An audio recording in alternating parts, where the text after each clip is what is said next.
Welcome to the podcast. This episode is brought to you by Maison Beljanski, providing natural supplements for helping your body's healing and wellness, inspired by over 40 years of groundbreaking research. Today we're joined by Martha Carlin, who is a pioneering force in microbiome research.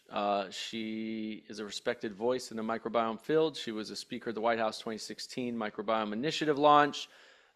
She's worked with many industry events around the world. She also spoke at TEDx Boulder, which is a great TED Talk. I encourage you to go watch it.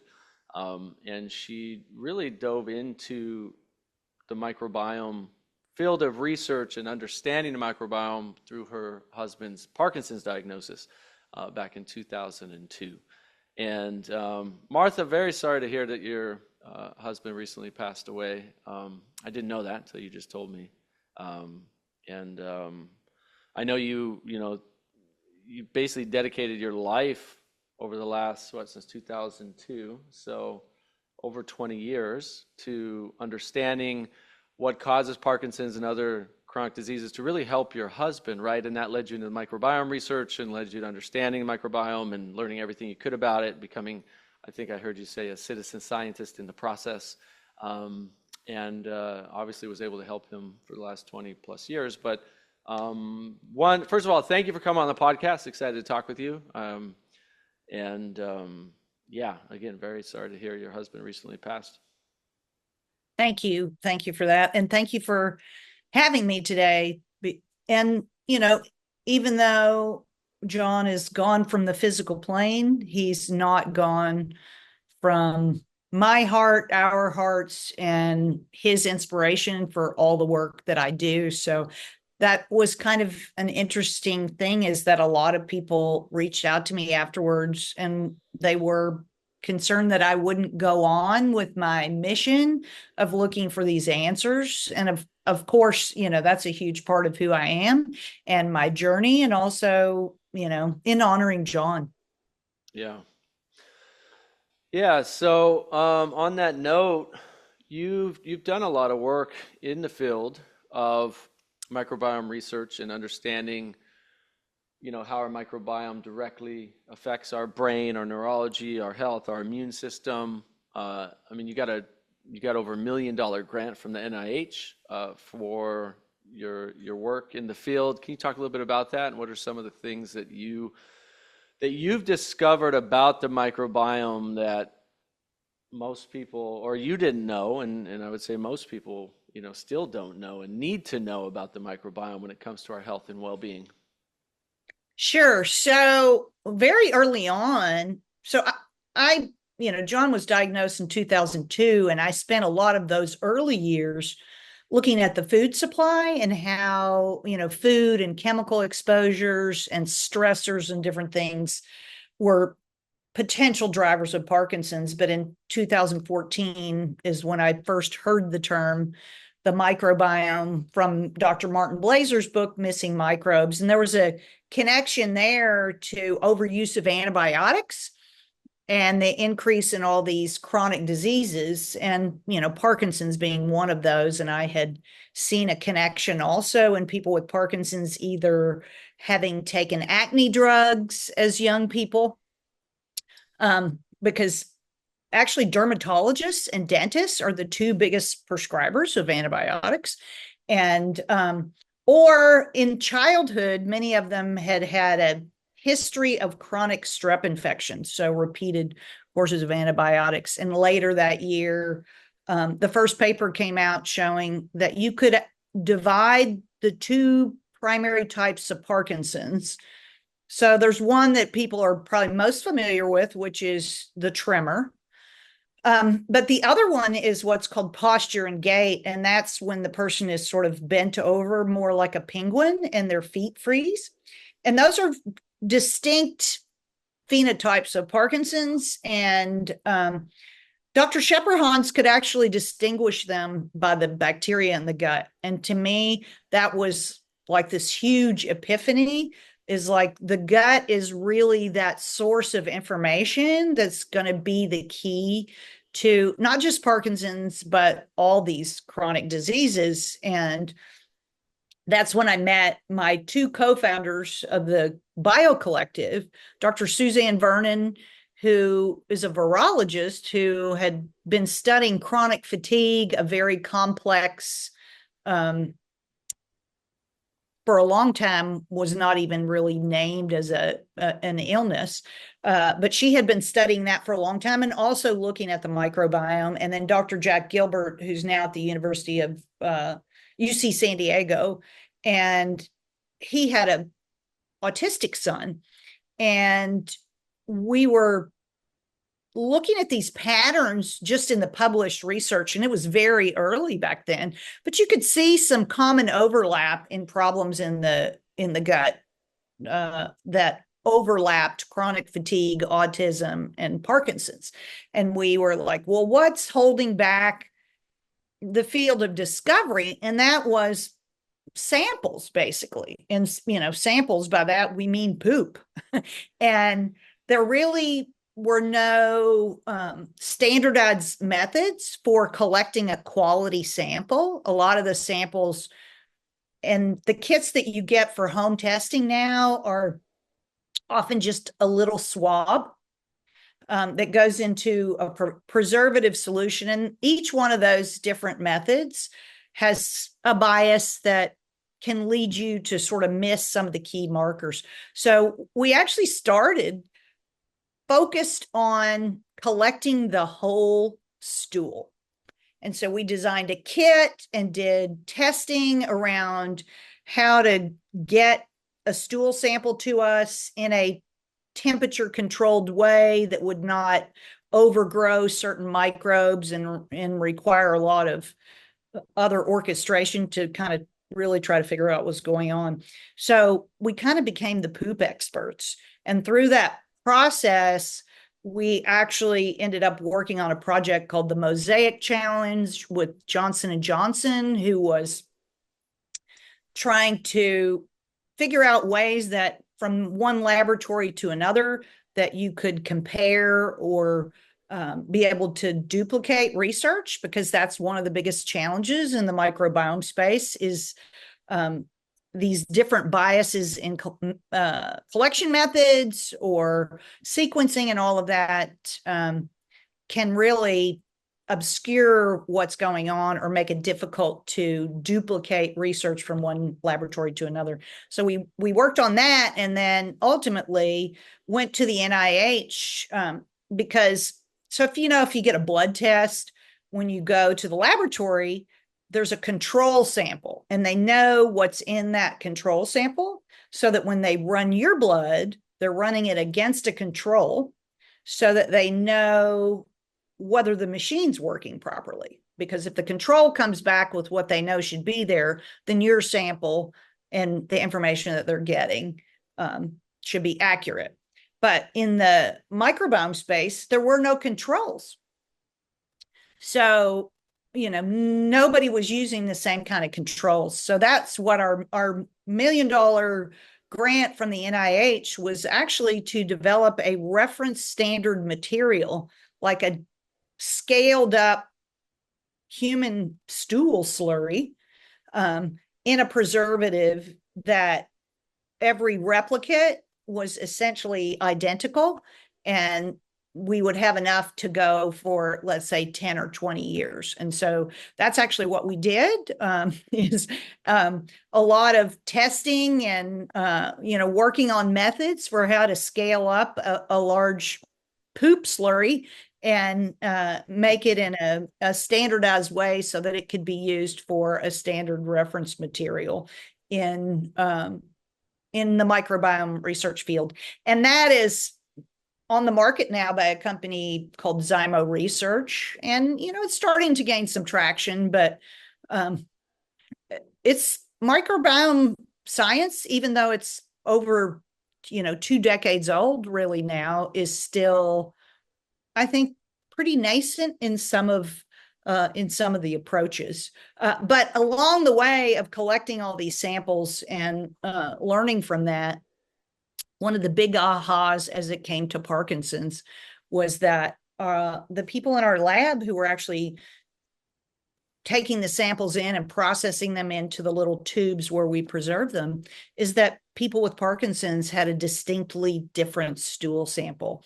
And they could tell if someone had Parkinson's without looking at anything except the stool.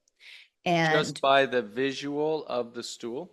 yes, so, and And from what's different about it? it has sections of it, or sometimes the whole stool, that is very much like concrete. It's a very dense colloidal mass. And so most of our samples, to process them, we would homogenize them in the airtight bag that they came in, and then we would put them in a syringe and put them in the little aliquot tubes.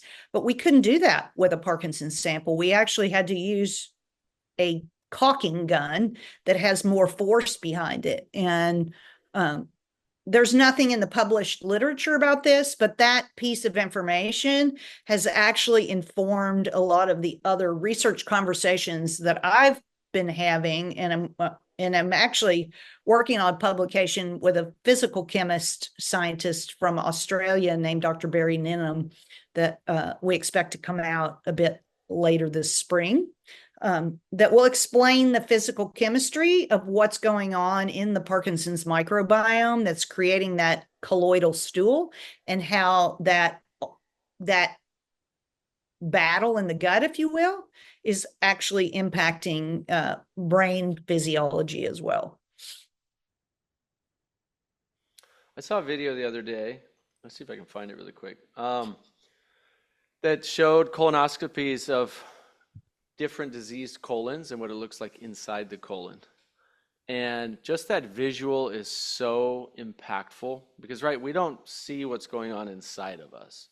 And often we feel it as all these different symptoms and we don't know what very rarely do we or even our doctors know what the direct cause is, whether it's chronic fatigue, as you mentioned, or it's Parkinson's, or it's cancer, or it's, chronic pain, it's joint pain, it's the very interesting thing, or constant viral infections, or, lethargy, migraines. There's so many symptoms that are directly associated with a diseased gut, right? And until we start really looking deeper at our gut health and the microbiome and the health of the colon and the intestines and what we're putting into our body, we know through studies that the microbiome directly impacts our mood levels, right? That certain out of balance gut bacteria can lead us to feeling more depressed, angrier, more negative thoughts, versus other bacteria colonies can help us to feel a little bit happier, a little bit more positive mood. And that gut connection to our brain is so fascinating that we actually have more neurons in our entire gut than we do in our brain, right? And so the stomach has been called the second brain for a long time. I'm sure you've heard it called that over the years. I first heard it called that when I was living in San Diego around 2006, 2007. A mentor of mine said, yeah, our stomach is our second brain. And that's, we get these gut feelings, right? It's that intuition, that gut feeling. It's like our gut is literally giving us information, sending it back to the brain. I mean, totally off topic, but the heart does something very similar too. So we technically have three brains in our bodies, not just the one in our head, right? And so if our gut is out of balance, we're filling it with toxins, chemicals, cigarettes, smokes, vaping, alcohol, even wine, a glass of wine, which we think, oh, drink a glass of wine every day, it's healthy for you for the resveratrol. Even that one glass of wine a day has been shown to disrupt gut dysbiosis. Even a single round of antibiotics, which you spoke briefly about, and I'd love for you to talk more about antibiotics. I've seen research showing that it can completely disrupt your gut microbiome for up to a year after one round, and can cause all kinds of havoc. I was one of those kids that had strep every 2, 3, 4 months growing up, and go to the family doctor, get the prescription, antibiotics, take those for whatever it was, a week, 5, 7, 10 days, however long, fine, you're better, go back to school, 3, 4, 5, 6 months later, antibiotics again. And no wonder, 18, 19, 20 years old. And for years after that, I had so many gut issues. It's taken me a long time to heal all of that up. with diet and lifestyle and meditation, all the things we can talk about that have been shown to actually balance our microbiome. Um, yeah, so maybe you can talk a little bit about what you've discovered in, let's talk about antibiotics specifically first, because I think, um, people don't realize how detrimental antibiotics actually are, and very often are overprescribed antibiotics for infections that actually antibiotics don't even do anything about. And if we just maybe drank more water, drank some tea, took some herbs, took a few days of rest, and let our body heal itself, you know, and not destroy the microbiome by going and get antibiotics, we may be significantly better off than rushing to the doctor and getting drugs, I mean, antibiotics can be life-saving in a very specific condition, but I think that's probably, in my guess, 1% of the use of antibiotics nowadays. I don't know, but I would guess, 99% of antibiotics are probably not necessary. Well, and they're also widely used in the animal husbandry food system, which was an early area of focus of mine, and also as preservatives in fresh vegetables, or fresh products that are pre-packaged in the grocery store. Many of the food preservatives are actually antibiotic in nature. So if you think about, they're anti-enzymatic, so that the hummus won't form a bacterial colony on top of it in the grocery store. But then, of course, you're eating those anti-enzymatic things that are then also affecting your own microbiome. But, What are some one of those area, preservatives that are actually kind of act like antibiotics? Do you know some of the names of them? uh, I mean, I have a list somewhere. I'll send it to you, and then you can post it. But a lot of them have those kind of long names of, a chemical and often they're in small enough amounts that they actually don't have to list them on the packaging. Mm, So that's that's crazy. another kind of area where, people may not actually realize their exposure. Just But another reason to eat as much fresh, real food as possible and avoid as much processed food as possible. exactly. But Dr. Blazer, actually, in his research, has shown different classes of antibiotics have different impacts on the microbiome, and uh, macrolides, a class of antibiotics, actually are one of the ones that the gut microbiome never really fully recovers from macrolide antibiotics. And from looking at that and knowing what I knew about Parkinson's, I had become friends with Dr. Shepherdhans in Finland. And in Finland, they have a national database of basically all their citizens and all their health history. And so they were able to go back. It took them about 2 years to get permission and do all the analytics and everything around it. And he actually has a paper on risks of different classes of antibiotics and antifungals, and the risk of Parkinson's within 5 or 10 years of a course of maybe, well, in one of the antifungals, I think it's one course of the antifungal, and the risk of Parkinson's within 5 years. So Is what percentage? Do you remember that? What that I is? don't remember the percentage, but we have an ecosystem inside of us, and the like ecosystem dynamics, you can disturb it and it returns almost to where it was before, but it never fully restores to exactly where it was before. And with each disturbance, you get a different change, if you will, in what the ecosystem is. There's a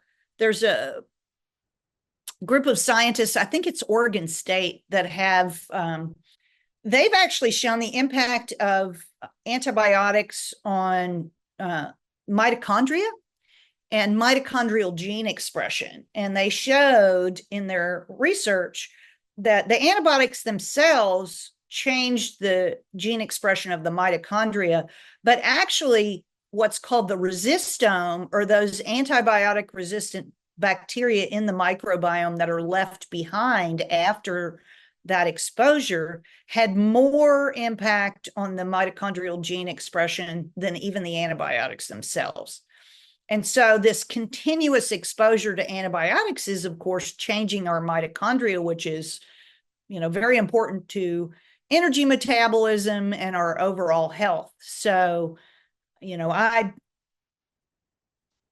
really try to focus on telling people, unless you're in a very critical situation, try something else first, before you go down the path of, it's just sort of that easy pop. Oh, let me, even with COVID, it's like pop a Z-Pack. Okay, well, if COVID is a virus, why are you popping a Z-Pack, which is for bacteria? Right. Well, there is actually Antibiotics don't kill viruses, and that's, and so many people are prescribed antibiotics when they have a viral infection, which makes no sense to me at all. well, it generally doesn't make sense, although there is some more recent research, I think, showing that like some of the spike protein plasmid DNA can actually incorporate into the microbiome and replicate in bacteria. So, bacteria have what are called bacteriophages. So they're viruses that specifically infect certain bacteria, but that DNA can also be incorporated into a bacteria. So there's maybe a lot more to the story, but, very interesting aspects to how antibiotics really have much broader effects on us by shifting the ecosystem and affecting our mitochondrial DNA. Yeah, and what I've always used over the years, as a natural health researcher and holistic practitioner that I use with my own family is natural antibiotics. Like when we get sick with something, we're using things like garlic, ginger, oregano, echinacea, turmeric, apple cider vinegar, cayenne pepper. A lot of these things that are natural immune enhancement stimulators that come straight from nature, have shown antibiotic properties, antiviral properties, antifungal properties. I mean, garlic's one of nature's best natural antibiotic on the planet. One master herbalist told me many years ago, it was something like 3 garlic cloves is equal to, like, if you're thinking in terms of trying to knock something out. Yeah, how much of this should I be taking? Is like, one pill of antibiotic is like 3 cloves of garlic, is what he told me. And so, and the garlic, the thing with garlic is that all the medicinal properties are on the inside of it, and it actually requires a little bit of exposure to the oxygen in the air, and ideally a little bit of your saliva and to activate the enzymes. And so if anybody's ever chewed raw garlic for more than 20 seconds, it's not a pleasant experience. But what we do is I'll take it and just like, either cut it up a little bit and then like chew it just for a few seconds and then swallow it quickly, right? So that you get that activation, but you're not sitting there burning your mouth and your throat as it's going down. Another great natural antibiotic remedy that a master herbalist taught us many years ago was you crush up garlic and then mix it with honey, which is also a great antibiotic, and cayenne pepper, which is one of the best, highest vitamin C things that there is, and very powerful for the immune system. And you mix that together, and then for strep throat, it works amazing. You take that garlic paste, it's basically garlic, honey, cayenne paste, and you let it sit in the back of your throat. And it does burn for a bit, but then after you swallow it down, and you do that a few times a day, it's like that thing goes away. You don't have to, and then you're actually providing good nutrition for your microflora instead of trying to kill everything off. We think that, all these bacteria and viruses are terrible for us, let's just kill them all off, and then we end up killing all the good ones that are trying to help us in the process. versus giving our microbiome food and nutrients that it needs to thrive and replicate and knock out, the ones that are causing the problems. Our body's intelligent. It's brilliant if we give it the right substances to take care of itself, isn't it? Exactly. And the microbiome is a big part of that. I actually have a fire cider recipe that Oh, I yeah. use kind of for digestive health, but also, if I'm getting sick or something. And that has, garlic, ginger, horseradish. Horseradish peroxidase is really, really powerful. It has turmeric and lemon and apple cider vinegar. I add a bunch of different herbs and stuff to it, but I have a recipe on my website. I'll send it to you, but it makes about a half gallon when I make it.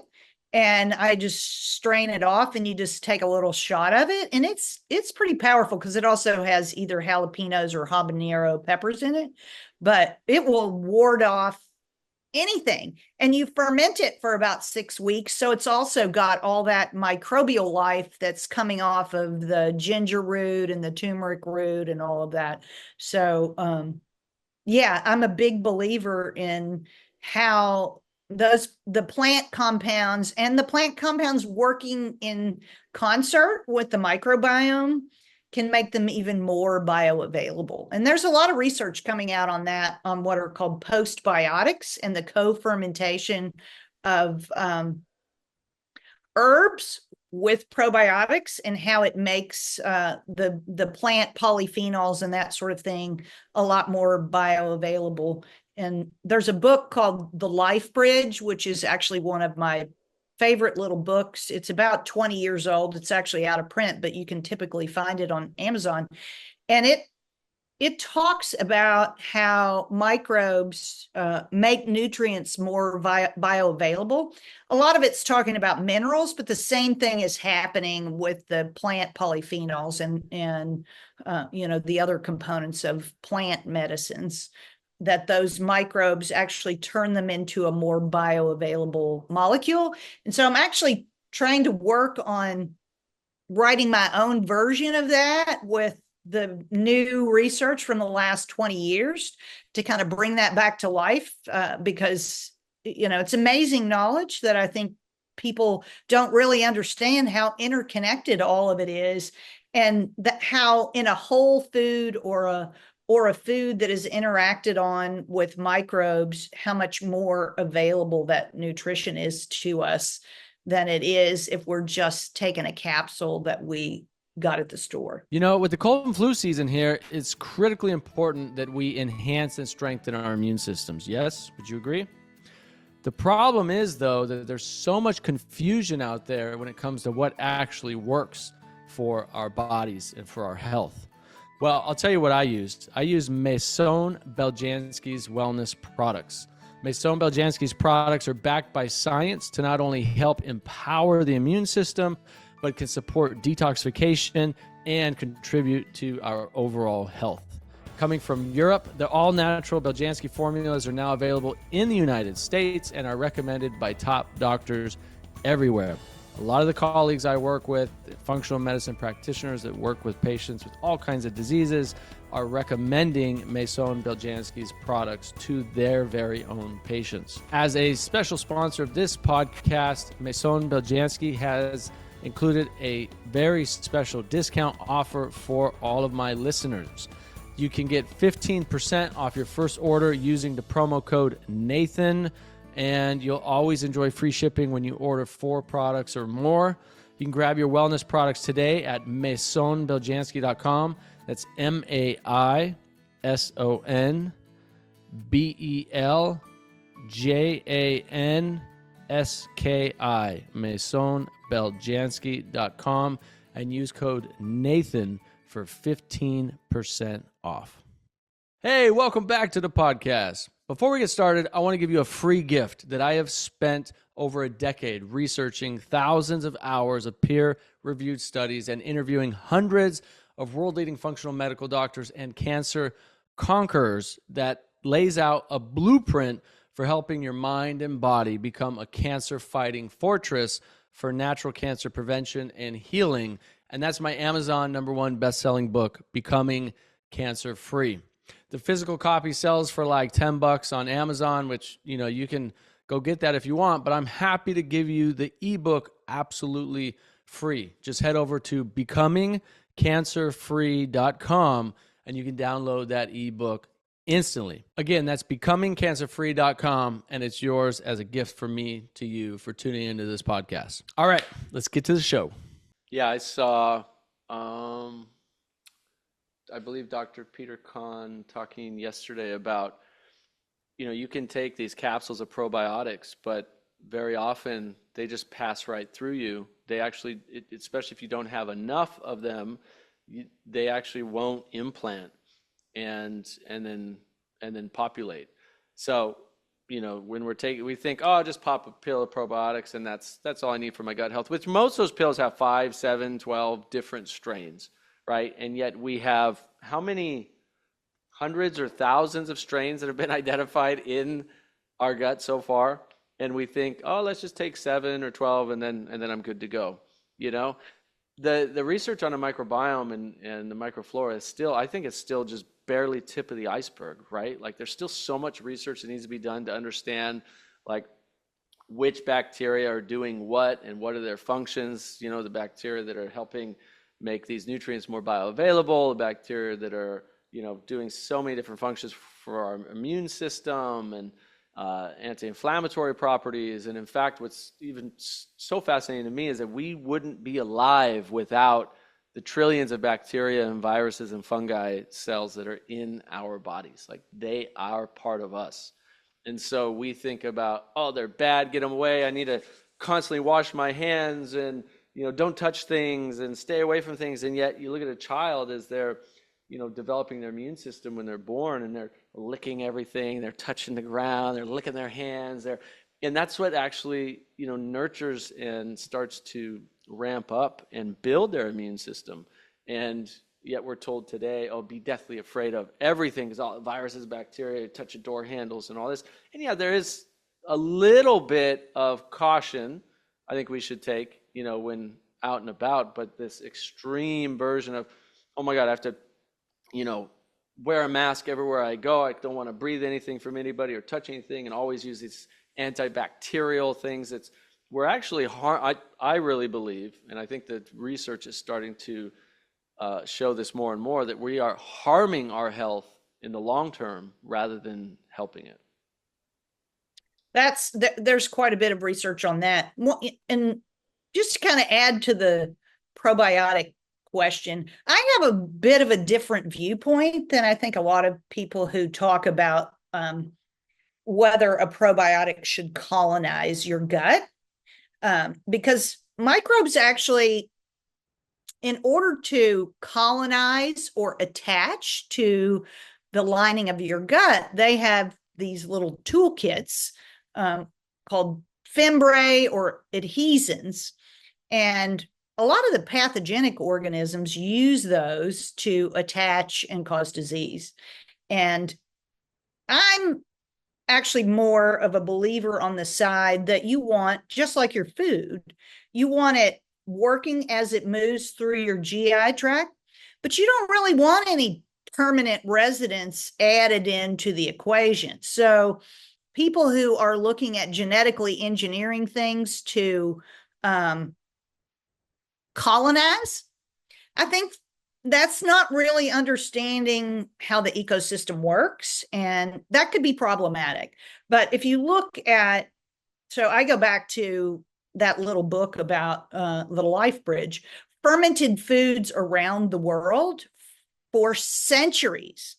These are teams of microbes that work together in succession, and often the first one that comes in makes the environment anaerobic, so that then the anaerobic bacteria can grow and produce what they produce. Many of these are soil-based organisms, but in the commercial probiotics market, there isn't a lot of diversity. So there are a handful of very large companies that produce most of the strains that go in, probably 80 to 90% of the things you find on the shelf.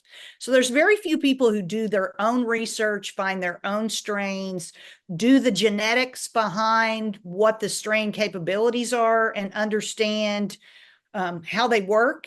And I'll say we moved from collecting poop to actually we do make probiotics, but we make probiotics that are built as a team like a fermented food. So they work together, moving through the gut as a team, producing certain things like butyrate that's feeding your gut lining. They're converting sugars. So that's one of our best sellers. They're increasing the enzymes involved in detoxification. So, we're building a team to do some of those things that we've lost. And I think just going back to the antibiotics for a second, and food preservatives and all of that, and in particular glyphosate, which is a lot on a lot of our food, many of those chemicals and antibiotics are specifically toxic to the lactobacillus and bifidobacteria, that are these organisms that are making the B vitamins or doing some of that detoxification. Bifidobacteria is the species that we're colonized with as babies, especially if we're breastfed. We've lost a lot of the bifidobacteria. And there's a company called Evivo that's done a lot of research around the globe in indigenous babies and westernized babies, how they've lost this bifido infantis that's so important to training the immune system.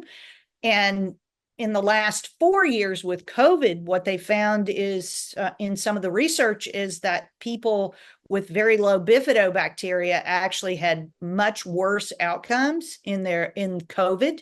And these bifidobacteria also are dealing with the fats and lipids in our food and in our body, and they make something called plasmalogens that are very important to our brain. So while I totally get the comment that about probiotics, because a lot of the probiotics aren't great, but probiotics, or especially fermented foods on a regular basis where you have that teamwork working, are really important to trying to reestablish and support and maintain our gut, because the lactobacillus aren't typically, quote, colonizers, but we are getting them through those dietary fermented foods or through a probiotic we might be taking.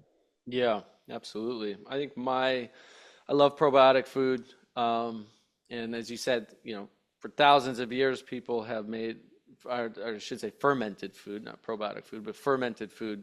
Our ancestors have fermented food for as long as we have been able to discover. I mean, thousands of years, that naturally we knew fermenting food. One, it preserves it, it lasts a long time, but two, it enhances our health and the well-being of our microflora community, our bacterial community. What I find interesting, one of my favorite fermented foods, I try to eat daily, at least one or two big forkfuls, is kimchi, right? Which is, you get the beautiful thing about fermented foods is you get the probiotics, but you also get the prebiotics. You get the food that they need to actually grow and survive. So you're getting both at the same time.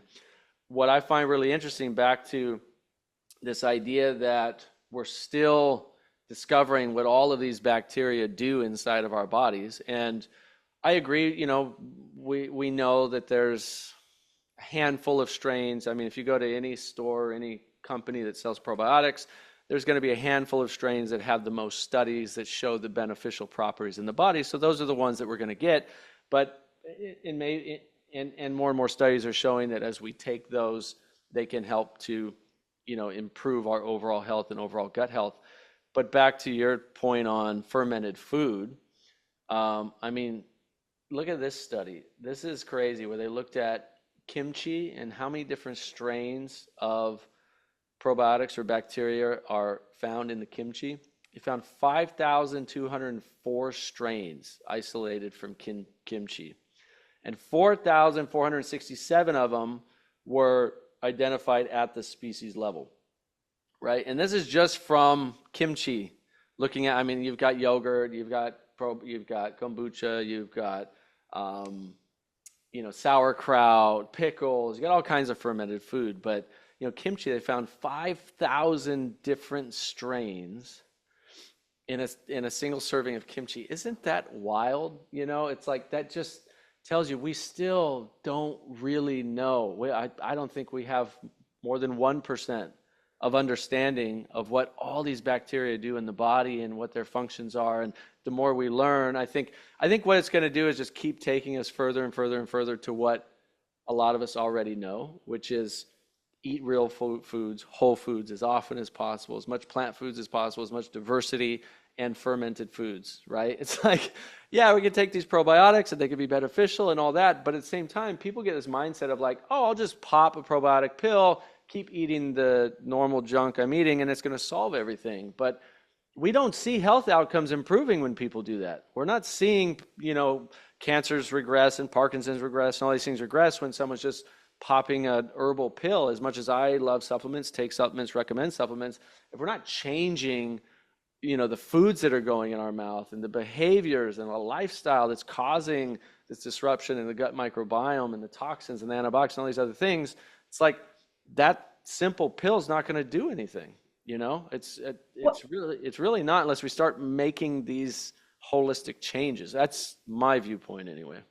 Well, when you thinking about that, the kimchi and the number of species that were in the kimchi, and going back to fresh foods, even like just buying the fresh, I mean, it's a great step buying fresh food from the grocery store away from processed foods. But an even better step is actually trying to grow a little garden yourself, or buying it from the farmer's market who's bringing it there where it still has dirt, soil on it. Yeah. Because what also happens in the food supply, a lot of people don't realize that all of these choices that we now have from around the globe, if they're coming in from another country, they are irradiated.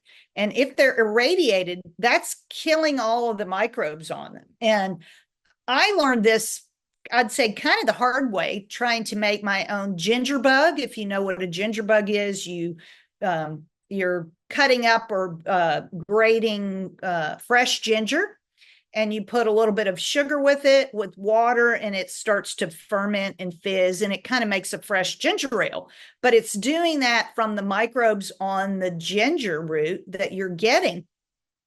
And you can't make a ginger bug with a conventional ginger root that you get at the grocery store. It has to be organic, because those ginger roots have been irradiated and the microbes have been killed. So, I'm always talking to people about fermenting their own, growing their own cabbage and making their own sauerkraut, which is like, probably that's the top of the heap of the magnitude of microbial diversity that you're going to get.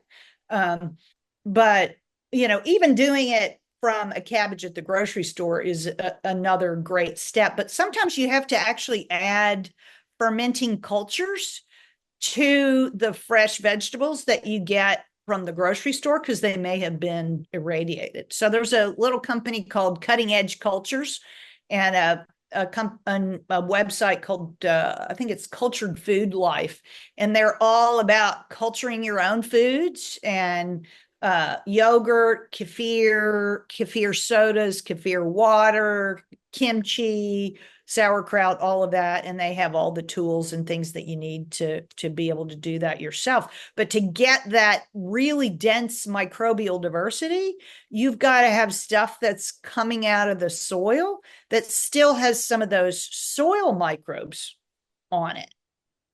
Right. And that's such a good point, that, a lot of the food we're getting from the grocery store, it's been so washed, it's been irradiated, right? Like all the good bacteria we want on it's already been killed off anyway. So your point of going to the farmer's market and, seeing a little bit of dirt on your carrots or your greens or something, like that's a good thing. You don't even have to wash all that off. When we were kids, we were playing in the dirt and licking our hands. Like that's literally how we're building our microbiome as children. But a lot of children are not exposed to that anymore. especially in urban communities and inner city communities where, you don't have access to much dirt or Soil soil. at all. Yeah. Right? Yeah, at all. Or parents are saying, "Oh, get out of the dirt, don't play in that, don't lick that." It's like that's our nature. We know what it's like. Why are little kids? No, they're not dumb. They're doing what their body needs them to do, which is to get that bacteria into the body. We used to have more land, so we had gardens and fruit trees and stuff. Where we live now in Jacksonville, we just have a little yard, and so one of the things we do, at least to help with some of that, is we have a garden tower. Have you seen these? Oh, I haven't seen that one. I've seen the little. Oh, that one's nice. I think my son actually was sending me something about doing a something like this. These are, you can't really see it in this video. I have a video about it. People want to go watch it. Oh, there it is. There's a good picture. There. Oh, great. Yeah. Yeah, you can see it's, you can grow a lot in this little tiny thing. Where's that picture at? There we go. Yeah, and and it spins around. It's got wheels. You can move it around. Like, so our sun shifts a lot. So, our sunshine, where it comes in. So, we spin it 180 degrees once a day. But yeah, we grow herbs and greens and strawberries and all kinds of things on there. And but the cool thing about it, so talking about bacteria, the reason I love this is that it has a composter all through the middle of it. So we'll put our fresh scraps into the middle of it, and then earthworm, and then we put composting worms, and then they spread throughout all the soils. So you're getting, and then it makes compost tea. Have you ever made compost tea before, or about compost tea? I know about compost tea. I actually haven't made it myself, but in the early process of, we were doing stool samples, but we were also isolating strains of bacteria from different fermented foods and different things. And one of the things I got was this beautiful worm tea.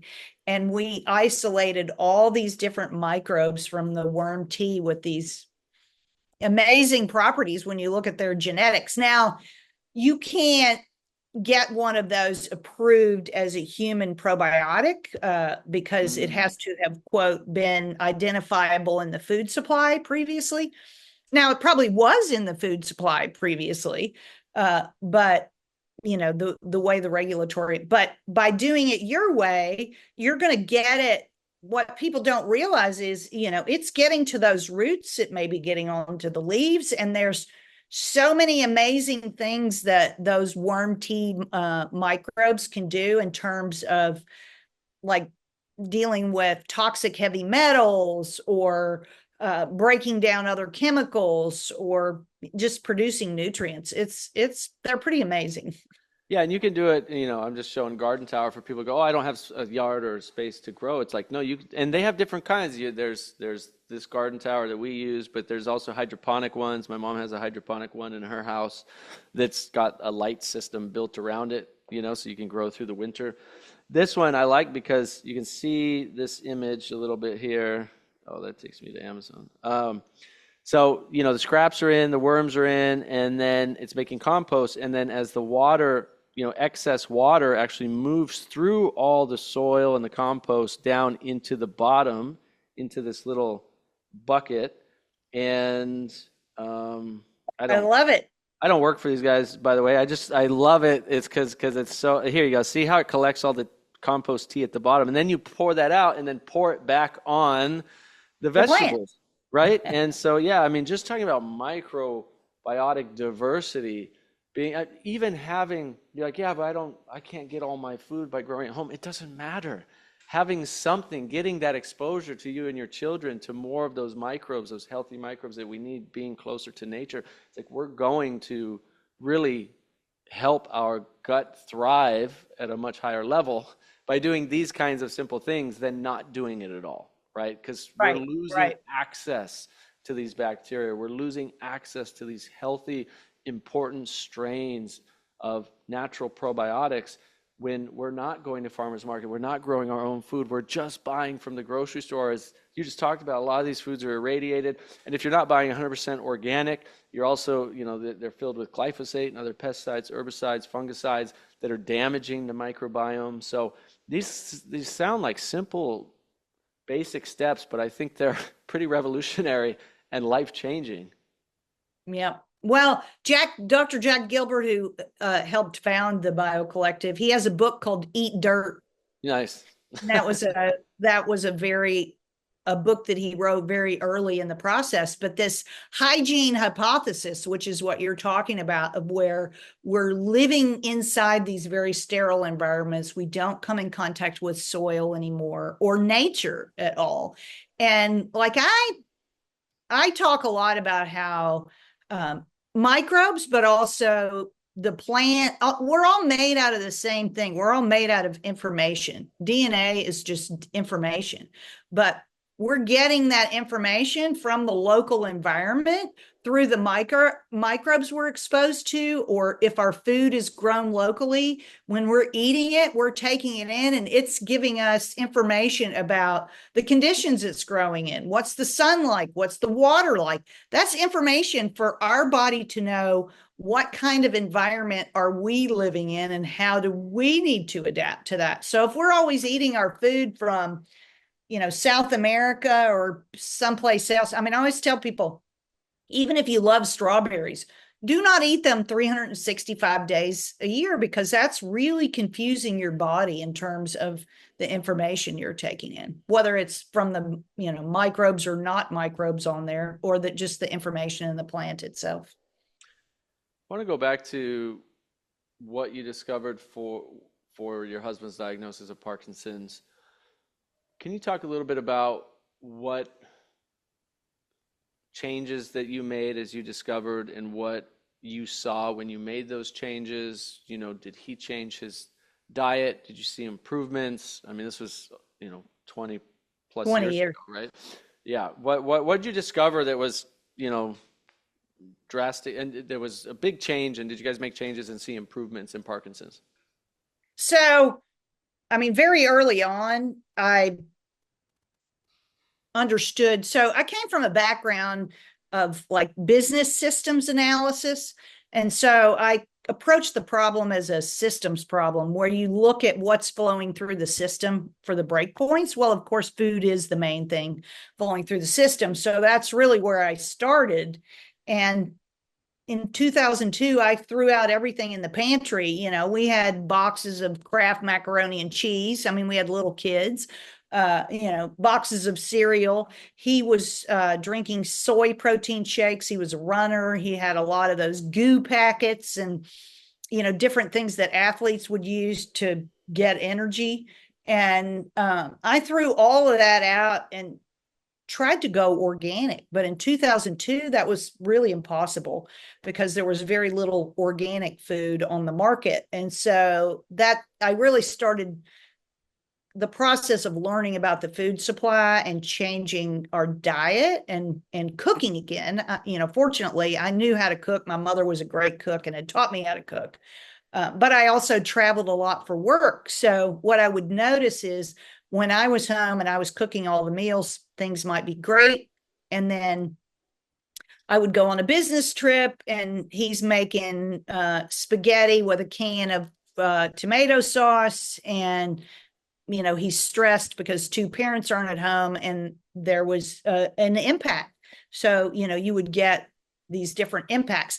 And then as I learned about different foods over the years, I mean, John always laughed. He would say, "Oh my goodness, this is no fun diet number 20."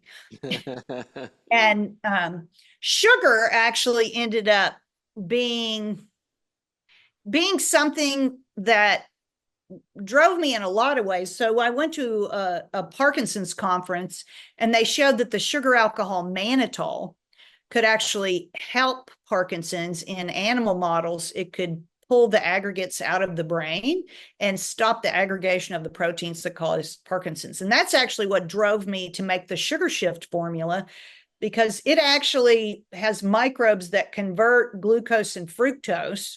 And I think fructose is definitely a dietary issue across the population, but definitely in Parkinson's.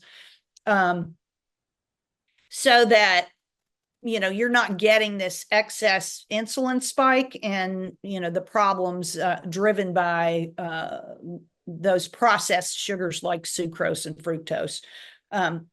But we really tried to go more nutrient dense eating. If you're familiar with Dr. Terry Walls and the Walls protocol, she reversed her MS. And I mean, it's a very high volume of vegetables, but it's also certain types of meats. I think you're a much more plant-based person, but so I would call her diet the Walls Protocol. She's a colleague and friend of mine, and I've had her on the podcast, and she's been in my mastermind group. She's amazing. She's brilliant. But I would call her diet like a very plant-strong diet, right? It's lean meats, it's fish, things like that, but a lot of vegetables, right? More of the high polyphenol berries and fruits, lots of fermented foods, right? Lots of fermented, vegetables, sauerkraut, stuff like that. A lot of the stuff we've been talking about, as much natural, close to nature foods.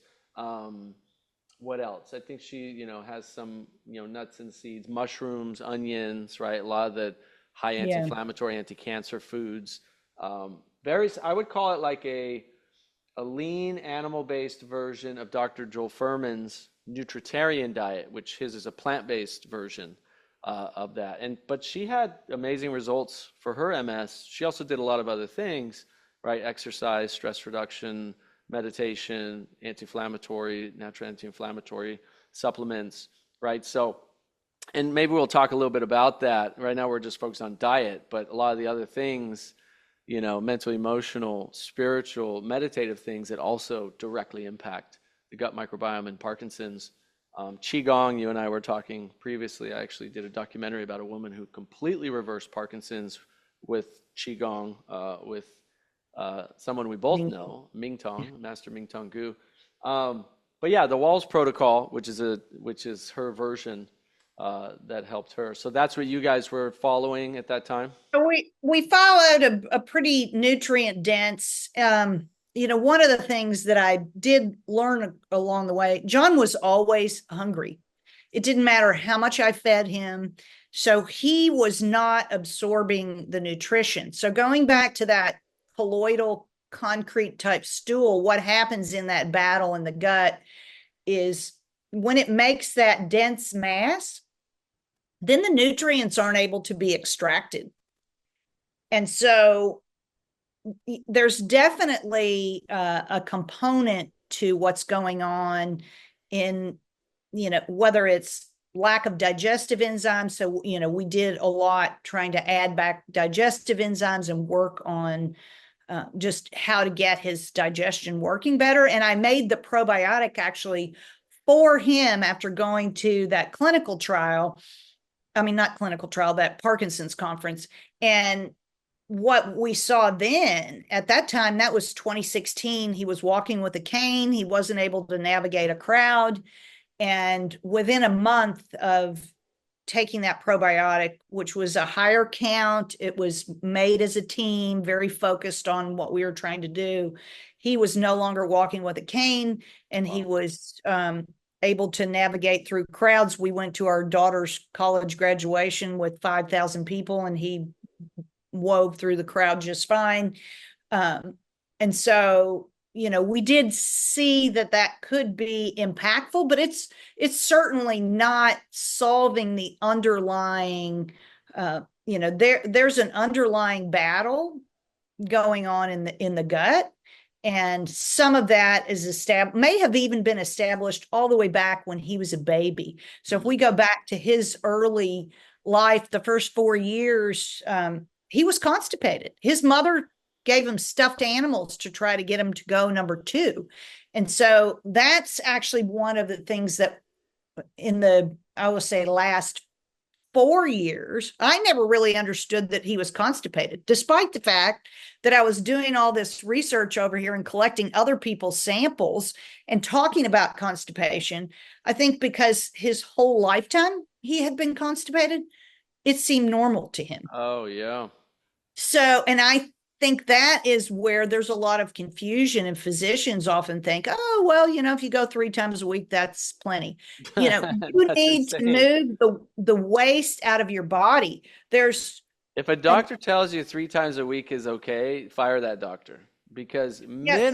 minimum should be once a day, but ideally even 2 or 3 times a day, right? When you eat, you should remove waste, just like when you feed your dog, they need to go to the bathroom.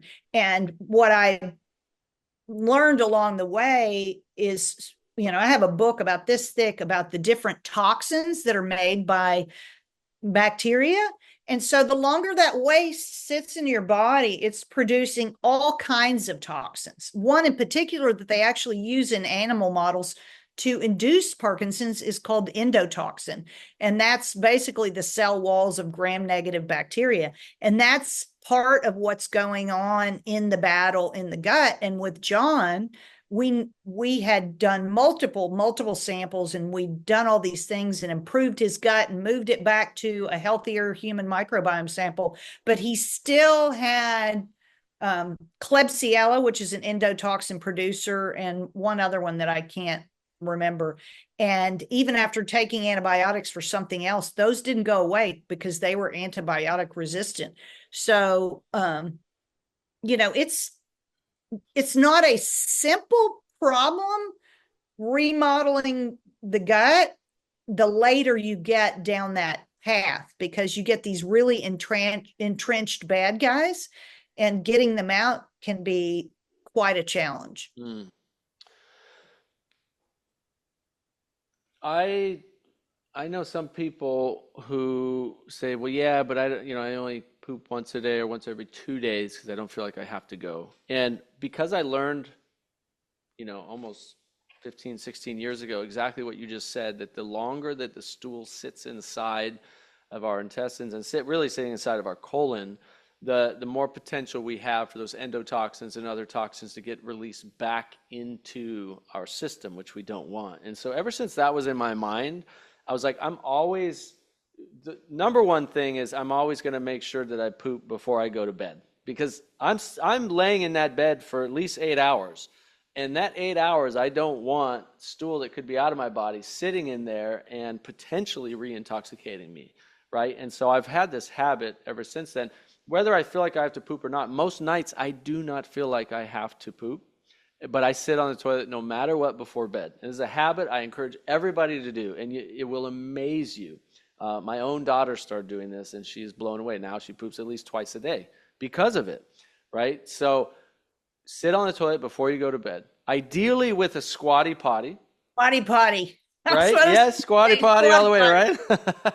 If you don't know what a squatty potty is, it's something that lifts your legs up. It's a stool to lift your legs up. It gets you into more of that natural squat position, which actually opens up, I forget what it's called, opens up the part of your,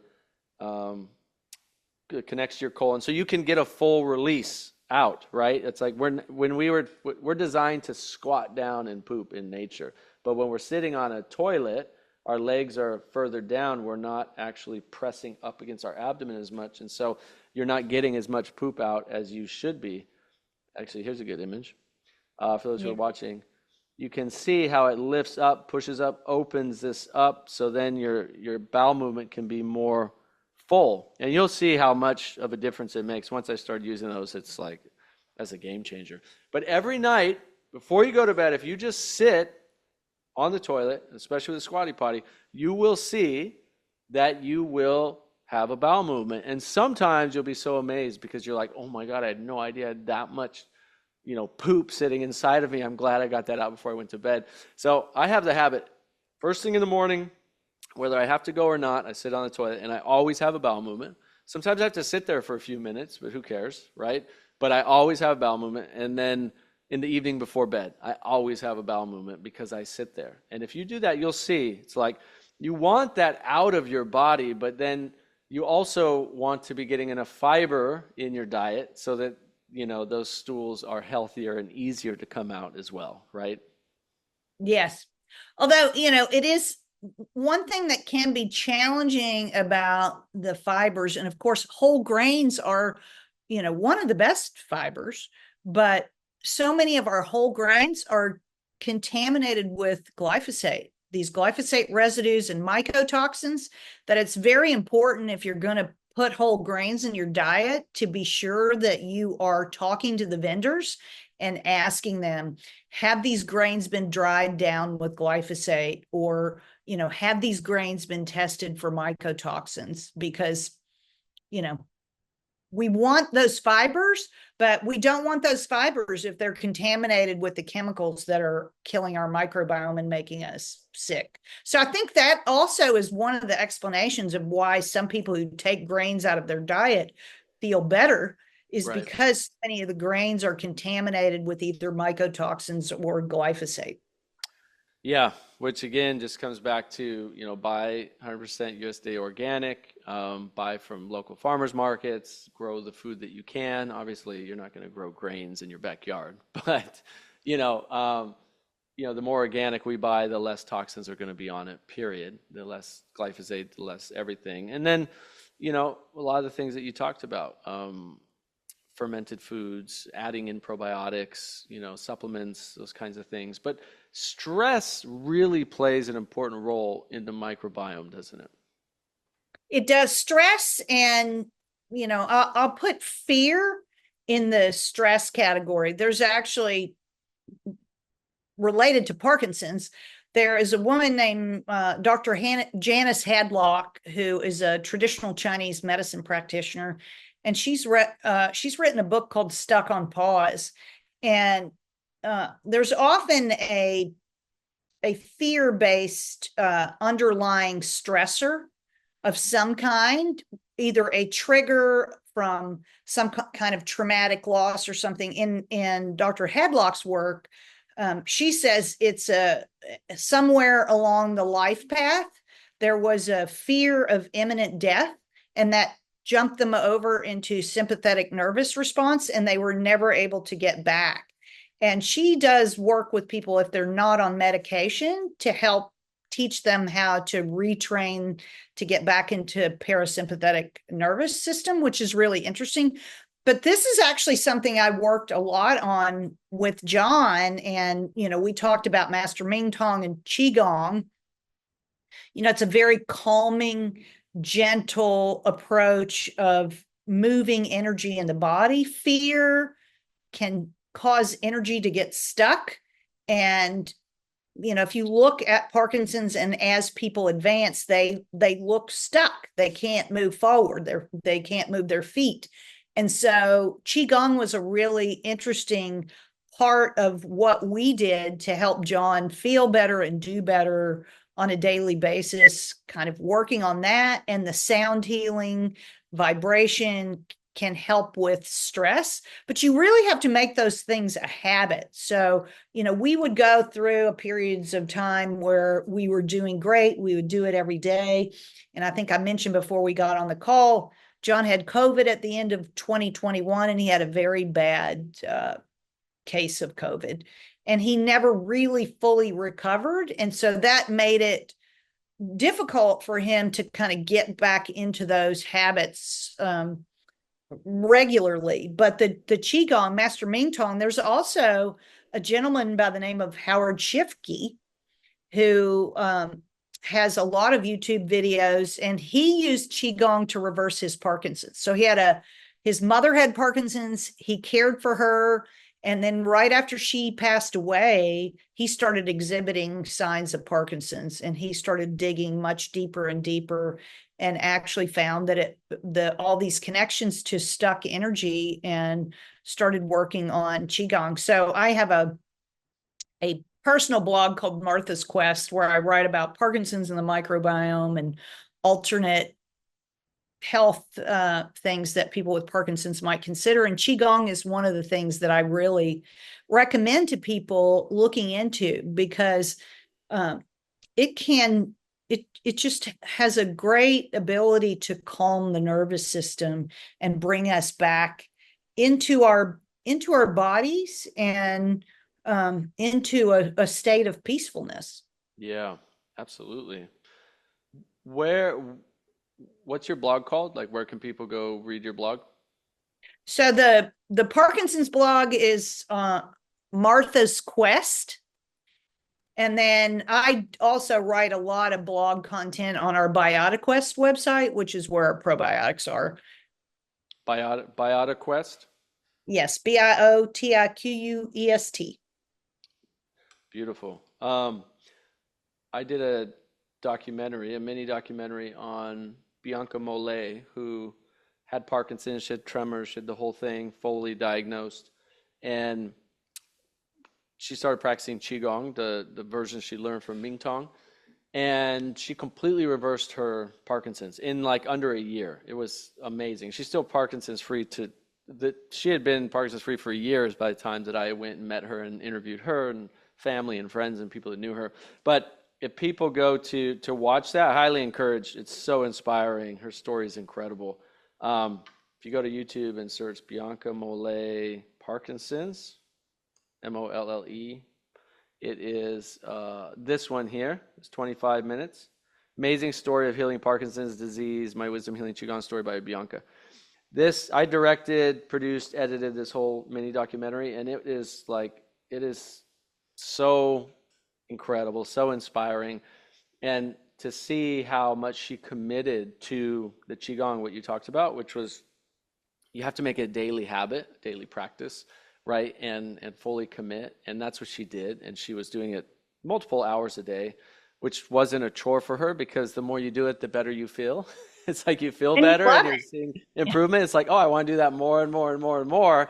And in a very short time, she actually became completely Parkinson's free, which is amazing, right? But it's not just Parkinson's. Like so many of our chronic diseases are directly related to our sympathetic nervous system being in overdrive, meaning our immune system can't, combat the chronic inflammation that's happening and combat the viruses and the infections and the bacteria because our nervous system is just on high alert all the time because we're stressed out, worried, feared, all these things. And, the ancient Qigong masters understood this and they knew that we can regulate our own nervous system by these sounds, certain sounds, chanting, meditations, gentle, energetic movements, and then we actually upregulate our autonomic nervous system, our parasympathetic nervous system that says, hey, let's turn on these anti-aging genes, these anti-cancer genes, these anti-inflammatory genes. Let's upregulate our immune system. Let's help,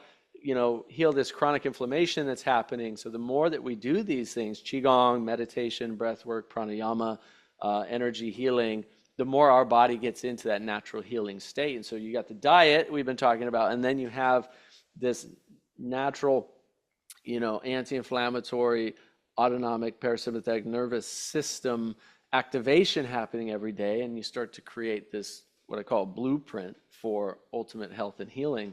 But yeah, Bianca Mollet's story is so impactful. I encourage everyone to go watch it. It's beautiful. So I think what it would be really amazing sometime to get somebody to do a research study on how the microbiome changes with Oh, wow. qigong, because again, that sense of nervousness and fear is chemical signals traveling up the vagus nerve into the brain, and this loop that we can get in of anxiety and stress.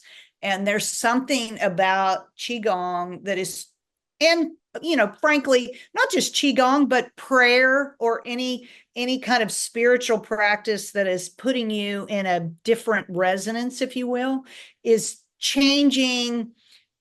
It's changing the vibration of your body, which is a signal to the microbes, and that's going to change your microbiome. So I'll have to look and see if there's been any research on that, and if there hasn't, I think that would be an amazing little project with maybe some with Master Ming Tong. Hey, maybe that's your next NIH grant. Yeah, look at that. Yeah, that would be very interesting. He they did a little. He wants to do more scientific research and people to work with him to do that because they actually came and did a little research project there at one of his retreats where they measured the dopamine in Parkinson's patients during the sound healing, and they saw the levels increase with the sound healing higher than the drugs would take because we know Parkinson's becomes a dopamine issue, right? Um, Dopamine is very hard to the brain stops making dopamine, right? Um, Well, a lot of it's made in the a or lot of in it's the also gut. made in the gut Yes. too. And and microbes in the gut are eating it. Certain ones are eating it. So yeah, so that's pretty interesting. Yeah, with the sound healing, they saw, the dopamine levels increase like above Mhm. baseline, above normal, above a standard level actually, which was really amazing. Like drugs can't even get it that high, which is pretty cool. So yeah, they didn't. It wasn't like a study that they published. It was a very small little thing. But the more research on that stuff that we have, I found research on qigong where they were doing qigong energy healing in petri dishes. This is published science that the cancer cells would go into apoptosis and completely die. Just doing qigong. It's like you're just sending your intention and your energy with your hands. I can't remember if that one if they were doing the sound as well, the chanting with it, and literally watch the cancer cells die in the petri dishes. And the control group, nothing happened. Those cancer cells, of course, the ones they were doing qigong on, those cancer cells were being eliminated. So it is powerful, powerful stuff. It is, I don't know how long ago this was, but there's a Russian scientist who actually showed also that cells are communicating with each other. And they actually put two petri dishes, and they did, one had just a glass between it, and the other had a quartz crystal between it. And they poisoned the cells in the one petri dish on one side, and I think it was the quartz crystal. Through the quartz crystal, that signal was magnified, and the cells on the other side died of the same thing. But the glass, I think with the glass, it didn't transmit. So I'll have to go back and I'll send you that. Anyway, that was Yeah, very interesting research to me, because I also tell people just your intention, the intention that you carry in your daily life, uh, with other people, to help other people, to be kind, to be loving, to have this type of energy that is good for people, instead of angry and intense and rigid. That has an impact not just on you, but it has an impact on everyone that you come into contact with. And I try to be much more mindful of that. I'm much more mindful of that now, where 20 years ago, when I worked in a very intense job in the corporate world, I can pretty much tell you I wasn't mindful of that. And that's actually something that I learned along the way with Parkinson's. When someone asked me, like, what are changes that I made, is that I'm a type A person, my own level of intensity causes people stress. And so I learned how to moderate my own intensity with my husband to try to lower that level of stress. And he said, he noticed over a 10-year period, what a difference that had made for him in lowering his stress level of, living with somebody who's so incredibly intense. So I think that's another thing that people have to be mindful of, because I've also noticed it with other couples with Parkinson's, that you can have one spouse that is very intense and creates this kind of low grade chronic stress all the time. absolutely. Yep, daily meditation or daily breath work or daily qigong practice can help with that so much. And that's it. It's just implementing into our lives every single day. Um, You had mentioned, I want to go back to the fire cider recipe. I found it. I want to share with people on your blog because actually I want to make this. So if nothing else, people can take away this gut health recipe. Kind of, anytime you get sick or feel something coming on, this. I love fire cider. We were just at a meditation retreat up in Boone, North Carolina over Christmas with Guru Dev, Sri Sri Ravi Shankar, and while I was up there, I mean, we're around 2,000 people. A lot of people are coughing and sneezing and stuff. And, in the shop there, they had fire cider. So I was drinking fire cider every day and taking some Ayurvedic immune boosting. But this is the recipe you were talking about, yeah? The gut health recipe, fire It cider. is, and I think I don't know, maybe if you scroll down, it may not be there. I have somewhere else on the blog, I actually have, the bioactive compounds. So it tells you a little bit about the bioactive compounds in the different, what they do. Yeah, beautiful. So this is on, so I just Googled Martha Carlin fire cider recipe, and it's the first one that showed up. It's on your BiotiQuest website. So It's good stuff. yeah, this is awesome. And BiotiQuest.com, is that the best website for people to get in touch with you? Yes. Cool. Awesome, Martha. Thank you so much for coming on the podcast. It's been awesome.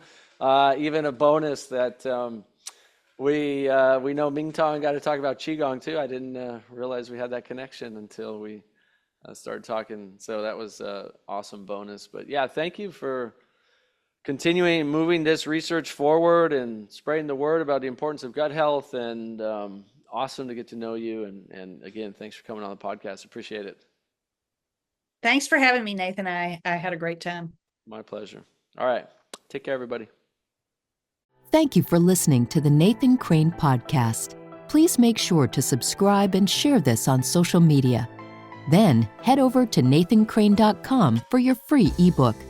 So when we're talking about, what are these underlying causes and conditions of these chronic diseases, cancer, diabetes, heart disease, they all have very similar, if not identical, causes. And that's the thing, is when we get to the root cause of these diseases, we can not only prevent these diseases from ever happening, but empower our bodies to heal from them. In every one of our cells, we have tens and hundreds of thousands of chemical reactions that are happening every second that are cycling back and forth. And it's like sort of a yin and yang.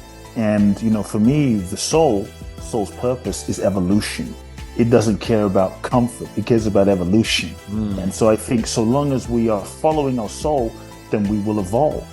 And I think what sometimes blocks us from living our purpose, from manifesting that next level of our expression, is we have not evolved. There is also a time for letting go all the expectations and relax and just breathe and be grateful for what you have achieved.